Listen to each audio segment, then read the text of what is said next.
Artificial intelligence എന്ന് പറയുമ്പോൾ നിങ്ങളുടെ മനസ്സിലേക്ക് ആദ്യം ഓടിയെത്തുന്നത് എന്താണ്? ഒരു പുതിയൊരു ടെക്നോളജി അല്ലേ?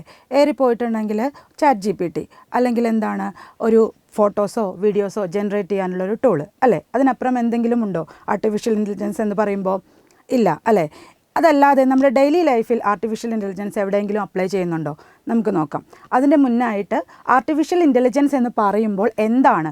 ആർട്ടിഫിഷ്യൽ ഇൻ്റലിജൻസ് അല്ലെങ്കിൽ നിർമ്മിത ബുദ്ധി എന്ന് പറയുമ്പോൾ എന്താണ് എന്നുള്ളത് നമുക്ക് ജസ്റ്റ് ഒന്ന് നോക്കാം.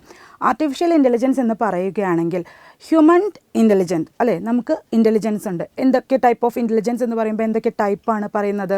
ഇൻ്റലിജൻസ് എന്ന് പറയുമ്പോൾ നമുക്ക് നോക്കാം. റീസൺ ചെയ്യാനുള്ള കഴിവ് അല്ലേ? അല്ലെങ്കിൽ പ്രോബ്ലം സോൾവ് ചെയ്യാനുള്ള കഴിവ്, ലേൺ ചെയ്യാനുള്ള കഴിവ്, അഡാപ്റ്റ് ചെയ്യാനുള്ള കഴിവ്, അല്ലെങ്കിൽ റീസണിങ് ചെയ്യാനുള്ള കഴിവ്, ഇങ്ങനെ ഒരുപാട് ഇനോമസ് കഴിവുകളുണ്ട് നമ്മുടെ ഹ്യൂമൻ ബ്രെയിനിന്. സോ ഈ ഇൻ്റലിജൻസ് നമ്മൾ എന്തിലേക്ക് കൊടുക്കുകയാണ്? ഒരു മെഷീനെ ട്രെയിൻ ചെയ്തെടുക്കുകയാണെങ്കിൽ അതിനെയാണ് നമ്മൾ എന്ത് പറയുന്നത്? ആർട്ടിഫിഷ്യൽ ഇൻ്റലിജൻസ് എന്ന് പറയുന്നത്. സോ ദാറ്റ് എന്താണ് അതിൻ്റെ ഒരു ഗുണം? മെഷീന് എന്ത് ചെയ്യാൻ പറ്റും? നമ്മുടെ മനുഷ്യനേക്കാളും സ്പീഡിൽ ടാസ്കുകൾ ചെയ്യാൻ പറ്റും. മനുഷ്യൻ്റെ ബുദ്ധി ഉപയോഗിച്ച് മനുഷ്യനേക്കാളും സ്പീഡിൽ ടാസ്കുകൾ ചെയ്യാൻ ആർക്ക് പറ്റും? മെഷീന് പറ്റും അല്ലേ? ഇനി ഇതല്ലാതെ നമ്മുടെ ഡെയിലി ലൈഫിൽ ആർട്ടിഫിഷ്യൽ ഇൻ്റലിജൻസ് എന്ന് പറയുമ്പോൾ എവിടെയെങ്കിലും നമ്മൾ യൂസ് ചെയ്യുന്നുണ്ടോ? നമുക്ക് ജസ്റ്റ് ഒന്ന് നോക്കാം. നിങ്ങളെല്ലാവരും സ്മാർട്ട് ഫോൺ യൂസ് ചെയ്യുന്നവരാണ് അല്ലേ? ഐഫോൺ ആയിരിക്കാം, ആൻഡ്രോയിഡ് ആയിരിക്കാം, അല്ലെങ്കിൽ മറ്റേതെങ്കിലും ഫോണുകളായിരിക്കാം. നിങ്ങൾ ഐഫോൺ യൂസ് ചെയ്യുന്നുണ്ടെങ്കിൽ നിങ്ങൾ സിരി വോയിസ് അസിസ്റ്റൻറ്റ് യൂസ് ചെയ്യുന്നുണ്ടോ? നിങ്ങൾ ആർട്ടിഫിഷ്യൽ ഇൻ്റലിജൻസിൻ്റെ ഉപഭോക്താവാണ്. അതല്ല നിങ്ങൾ ആൻഡ്രോയിഡ് യൂസ് ചെയ്യുന്നുണ്ടെങ്കിൽ നിങ്ങൾ ഗൂഗിൾ വോയിസ് അസിസ്റ്റൻസ് യൂസ് ചെയ്യുന്നവരാണോ? നിങ്ങൾ ആർട്ടിഫിഷ്യൽ ഇൻ്റലിജൻസിൻ്റെ ഉപഭോക്താവാണ്.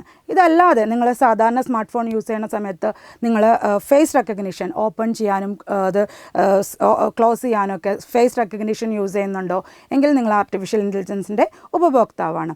ഇതല്ലാതെ നിങ്ങൾ ഡെയിലി ലൈഫിൽ നിങ്ങൾ ആരും യൂട്യൂബ് കാണാത്തവരായിട്ടില്ല അല്ലേ? എല്ലാവരും യൂട്യൂബ് കാണുന്നവരാണ്. നിങ്ങൾ യൂട്യൂബിൽ എന്തെങ്കിലും ഒരു പർട്ടിക്കുലർ കണ്ടൻറ്റ് ഇന്ന് കണ്ടു അല്ലേ? നാളെ ഈ കണ്ടൻറ്റിൻ്റെ അതുപോലത്തെ സിമിലർ ആയിട്ടുള്ള കണ്ടൻറ്റ് നിങ്ങൾക്ക് സജഷനായിട്ട് വരുന്നുണ്ടോ?